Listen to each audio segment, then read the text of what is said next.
I'm so excited that you're here as we talk about how to transform your leadership and building your emotional intelligence. So, one of the first things that I'd like for you to do is look at the words in this word cloud. And what you're going to see are um, words that might be trigger words for you, or not even trigger words, but trigger actions for you. So, what I want you to think about is as you look at these words, is there particular words that really jump out to you that will cause an emotional reaction in you? And I want you to write these down because we are going to use them later in the workshop. So, take for instance, aggressive. If you have someone in your workplace that tends to be very aggressive, uh, does that send an emotional response to you? Does it cause you to become aggressive? Does it cause the hairs on the back of your head to stand up? Does it cause you to withdraw in situations or just not want to be around this person at all? One could be someone who's overly controlling. This person is a micromanager, always wants to be in charge, really telling you what to do and how to do things. I'm seeing whining. Yeah, so people that are constantly whining in the workplace. And the one thing I want you to think about too is we're going to talk a lot about the workplace, but all of these things also happen in our home lives as well. So Monica says whining is big for her. Susan says controlling. Christina says lazy and criticizing. So people that you deem to be very lazy individuals can really set an emotional response in you. People who are constantly criticizing you. You can never do anything right. Your work is never right. Hope that you're writing those down on a sheet of paper because it's going to be important for us as we go throughout later to understand what are those triggers that might cause an emotional response in us. And we all have them. You'll see there one of the things is victim, people who have that constant victim mentality. Well, that cause an emotional response in you. Now, thinking outside of people, a lot of times our environment can also cause an emotional response in individuals. So you'll see things like loud, heat, noisy. Are there things in your environment that can get you on edge? So for a lot of individuals, when they get really hot, they can become cranky. They'll be snappy at other people. So are there things in your environment that can cause an emotional response? When things are too loud or too noisy, does it grind you and get on your nerves? I love heat, so the heat doesn't bother me whatsoever, but I can't stand to be cold. I hate being cold. So that's something that I know could be a trigger for me when it's just really cold, especially that wet cold. As we move forward, now I want to start thinking about what are those phrases that people may say that cause an emotional response in you. So you as the leader, when someone in your organization, when you ask them to do something and someone in your organization says, it's not my responsibility, or that's not my job, or what about people who try to tell you how you should feel? You need to be reasonable. You need to get a life. You shouldn't feel that way. So are there trigger phrases for you? And what are those trigger phrases? And your trigger phrase might not even be on the screen. You may have a totally different trigger phrase, but what is it that when people say that, it just really gets you up in a dander? You know, I had a student in class that actually told me about a trigger phrase for them that I thought was a little different. And it was really interesting for me because I actually use this phrase a lot. As an instructor, I'm always saying, um, do you understand? Because I want to make sure that I'm conveying, the information correctly. And so I'll ask people, do you understand? Do you get what I'm saying? I might say something to that point. This particular gentleman said that that was a trigger phrase for him because it made him feel like people thought he was an idiot. So if you say, do you understand? It's like, what? You think I'm not smart enough to get it? So we need to understand what trigger phrases are for other people because sometimes we say them. So I want you to start thinking and looking in the chat too, because there's some different ones there. All right, so write those down because we are going to use these words that we've talked about in these last two slides. We're going to use them a little later in the presentation. So what exactly are we going to talk about in this next 60 minutes that we're together? We're going to discuss what emotional intelligence is and why it's important. I'm sure most of you have heard the term emotional intelligence. Some of you may have even read some articles or attended some workshops where emotional intelligence was talked about, but a lot of people still aren't sure exactly what it means to have emotional intelligence. So we're going to dive into that and find out why it's so important and why we're making such a big deal about it right now. Then we're going to identify 3 ways that you can build your emotional intelligence. So we will really have some actionable steps when you leave this webinar, things that you can put into action right away that will help you to begin to increase your emotional intelligence. And then you'll be able to discover ways that you're going to be able to maximize your impact, both in the workplace and anywhere else, at home, in your community, because it's all about really being able to maximize your impact and build stronger relationships. So let's jump in and talk about what exactly is emotional intelligence. So emotional intelligence, and sometimes you'll see it referred to as EQ, other times you'll see it referred to as EI. It's the same thing. Some people just use EI for emotional intelligence. Other people use the EQ because they relate it to a similarity to your IQ. So either way you see it, they're talking about the same thing. But emotional intelligence really affects how we manage our behavior, how we're able to go out and navigate social situations, and then also how we're able to make personal decisions so that we're able to choose positive results. Now, the definition I love the most about emotional intelligence is that when you have a high level of emotional intelligence, you're able to manage yourself and the relationships that you have with other people in such a way that you're able to live out your intention. Now, when I say you're able to live out your intentions, I want you to think with me for a minute about a time when you went into a conversation with an individual and you had things kind of planned out in your head. And when that conversation was done, you had a lot of regrets. It really didn't go the way that you intended for it to go. Let's say you have to go in and have a really critical conversation with a team member and you're not looking forward to it. It's going to be an uncomfortable situation, but you've really planned through that conversation. And when you get into that meeting, something happens, a trigger word, a trigger phrase, maybe you're hot, maybe you didn't eat well that day, but something goes amiss during that conversation and you end up with actions or words that you wish you hadn't done or said.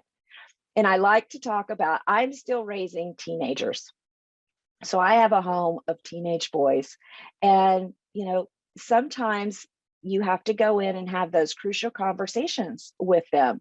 And we get them, as parents, we get that conversation all planned out in our head. And then it only takes one smart comment, one eye roll, one turning their back, and poof, you're a mad woman. Or I should say, I'm a mad woman. And then you yell or say things that you really wish you hadn't. And when you go back to the bedroom, you're feeling really guilty and really bad about how that conversation went. So someone with a lot of emotional intelligence is able to enter those conversations and come out of those conversations without regret. They are able to maintain their emotions during those conversations. They're able to achieve their goal through the conversation and not have a blow up and not say anything that they might regret. So I don't know about you, but being able to live a life of intention and without having regrets when it comes to that, I mean, we have enough things going on in life. So to be able to have a life where we don't regret those conversations and those interactions with people, to me, is a really big deal. So emotional intelligence, all the research that we have done over the years now is showing that emotional intelligence is now the single biggest predictor of how successful you're going to be in the workplace. It is the strongest driver of your leadership and personal excellence. And a lot of you, I'm sure, are thinking, oh, that can't be. My skill set is what's the strongest driver of how successful I'm going to be. My education is the strongest driver of how I'm going to be, how effective I'm going to be. My technical knowledge is the highest predictor. And although those are very important, we're finding that they are not the single biggest predictor of your success. And I'm going to show you why. So when we think about all of the skills that we need to be successful in a job, change tolerance. We know our workplace changes on a regular basis, whether we like it or not. Some individuals, because of their personalities, embrace change. They love change. They're like, bring it on. When can we do something different? I'm tired of doing the same old, same old. Other personalities don't love change so much. They can do it. It's not that they are not changeable. It's just, it's not their preferred. They want to go into change more slowly. They don't understand why we're constantly getting new platforms or constantly getting new software or constantly updating or upgrading. If it's working, leave it alone. And so change can cause a lot of stress within our workplace. Time management. When we're able to manage our time and our activities well, things go well for us. But when we can't manage our time and projects just keep piling up, we're feeling a tremendous amount of stress in the workplace. And therefore, that can cause emotions in us. Every decision you make is going to be an emotional decision. I know some of you are out there saying, there's no way, I am not an emotional person. I do not make emotional decisions. We'll talk in just a little bit about why that is the situation.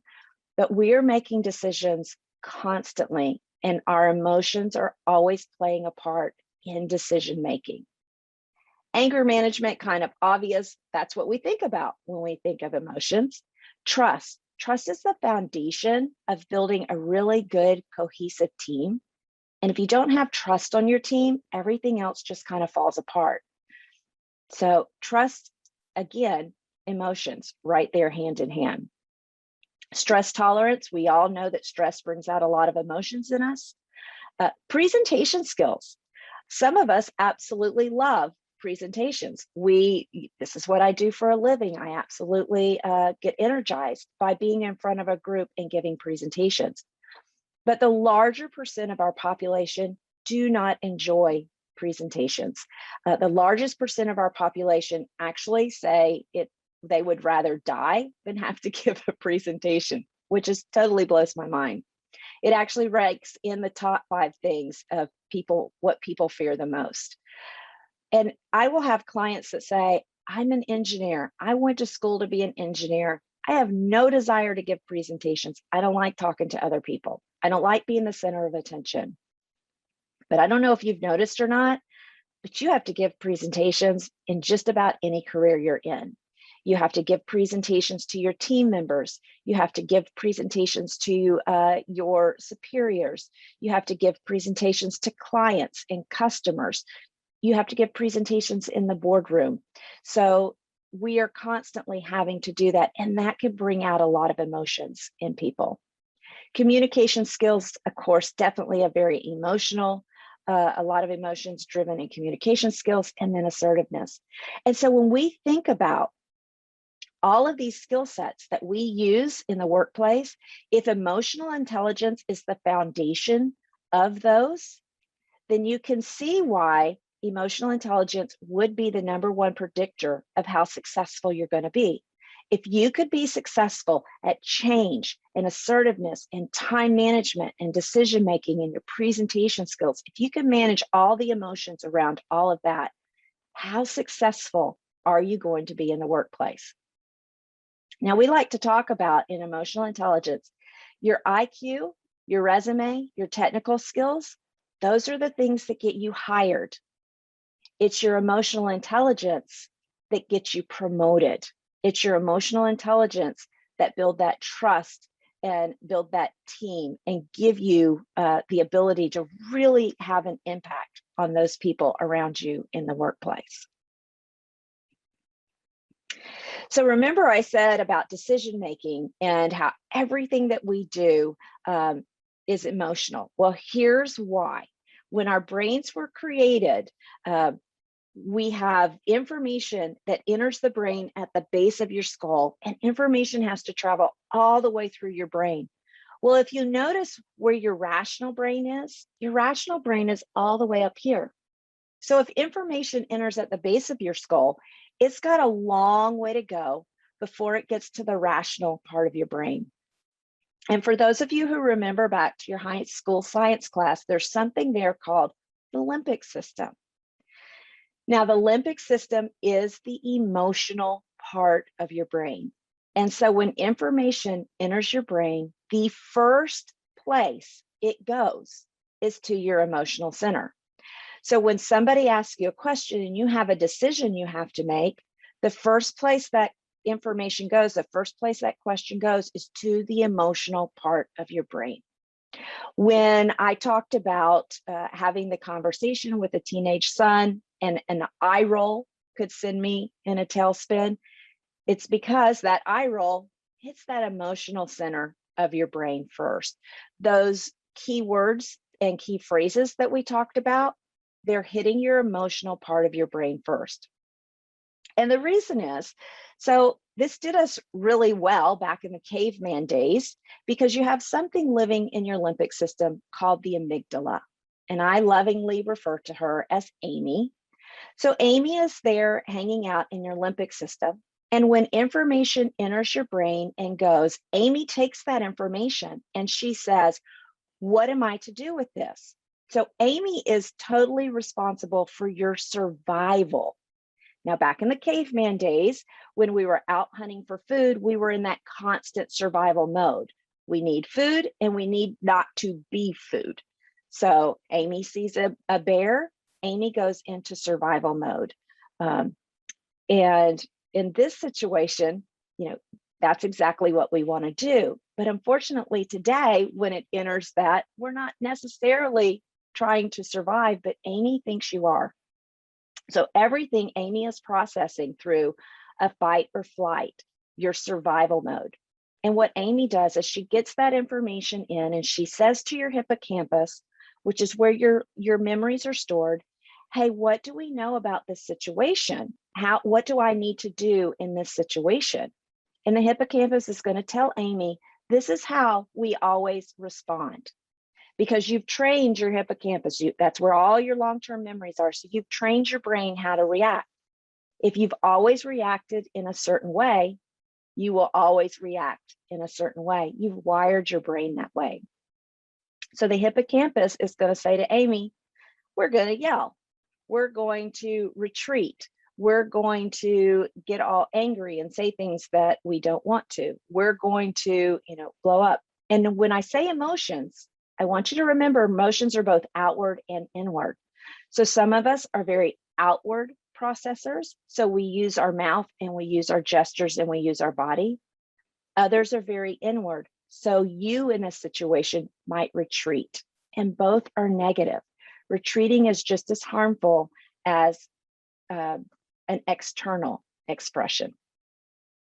So when that information enters and it stops in that emotional part of your brain, this is where emotional intelligence kicks in.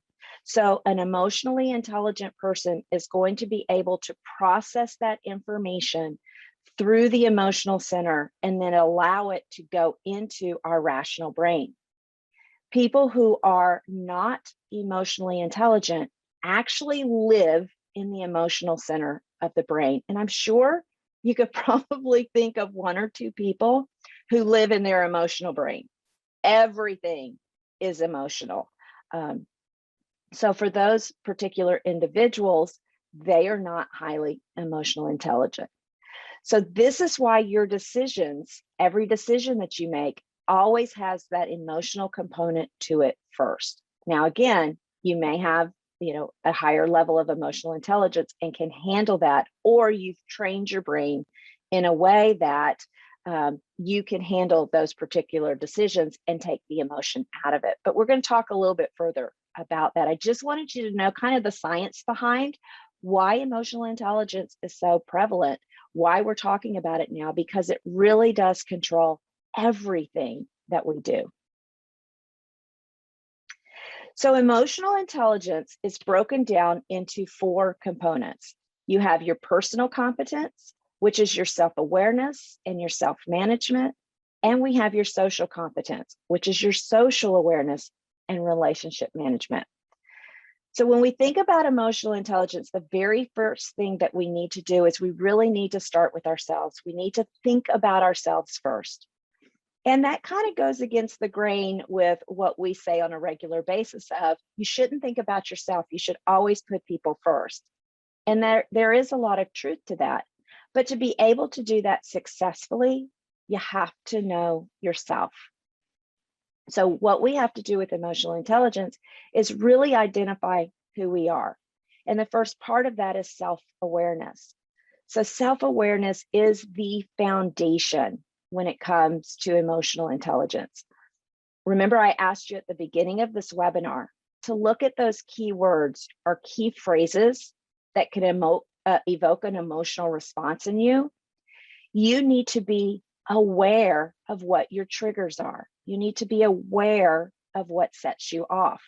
If you know that heat is one of those things that can cause you to be on edge, can be snappy, can bark at other people and just kind of not be yourself, and you know the summer's coming, and you know the air conditioning is out in the office, you need to plan ahead for those. But you can't plan ahead if you're not aware. If you know that assertive people or controlling people or people who whine or people who lie tend to be emotional triggers for you, then you can plan for it. So the first thing we have to do is really start understanding ourselves and understanding our triggers. The other thing that we need to do in self-awareness is really start understanding our personalities. We're all made different, and no personality is better than another. No personality makes a better leader than another personality does. But we do need to become aware of, with our personality, what are our strengths? And then what are those areas that could be limiting to other people? And a lot of times it is our strengths that also can be our very weaknesses when it comes to other people. If you are a high dominant personality, you are an external thinker, you're quick processor, you just results oriented, want to get things done, say it the way it is, you can view that as a really strong leadership skill. And it is, to be able to move quickly, make decisions, say what's on your mind, not dance around things. But to other individuals, that can come off very harsh. You can come off being very aggressive. You can come off being controlling, even when you're not meaning to be. What you're actually meaning to do is get results. So understanding our personalities and understanding where our strengths and limitations are a big part in our self-awareness. Knowing where your triggers are, a big part of self-awareness. Now, once we have that awareness, we move into self-management. I don't know about you, but I've heard a lot over the years, hey, that's just the way I am, deal with it. Well, I'm sorry, that's your problem, not mine. I don't have to deal with it. You have to deal with it. So when we understand what our strengths and limitations are, then we have to begin to manage them.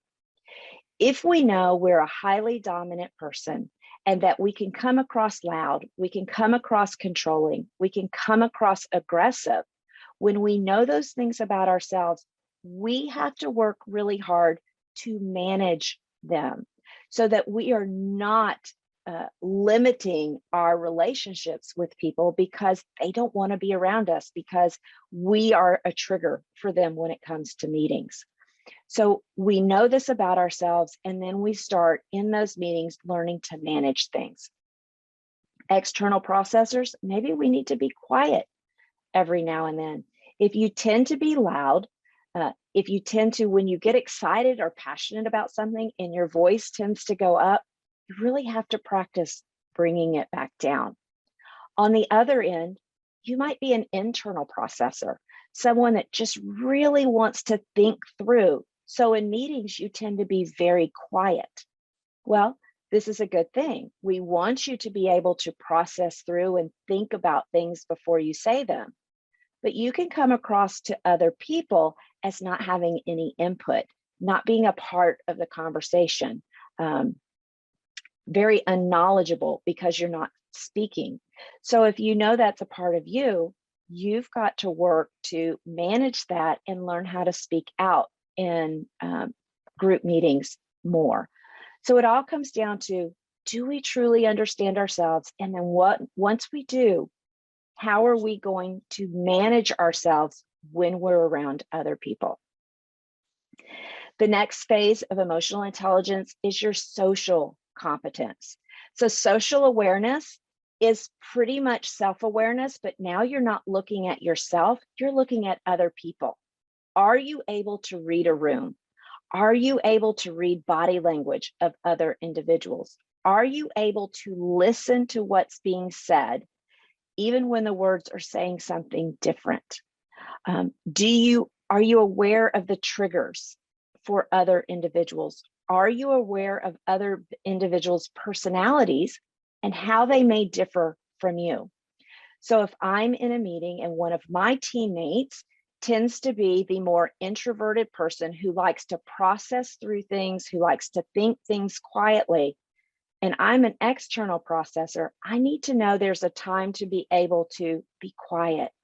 There's a time to be able to bring that person into the meeting because I understand them. So I'm not making judgments, because we make judgments on people a lot. And our judgments a lot of times are incorrect. So we're judging that person who's not speaking up in the meeting as somebody who's not interested, doesn't have any input, really isn't a team player, when that's not it at all. So it's really important that we begin to understand our teammates. Do you know if you do anything that triggers an emotional response in that person? Do you know what your team members' triggers are? Now, once you have a better understanding of the people that you're working with and the people around you, then again, you have to manage that relationship. So I know what their triggers are. I know what their personality style is. I know what their communication style is. So now I have to make adjustments in myself to be able to manage that relationship. So we've got this beautiful dance going together.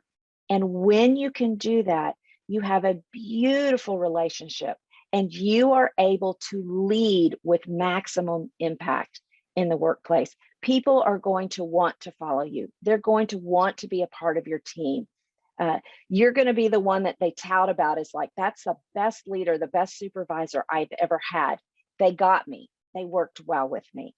So those are the 4 components of emotional intelligence.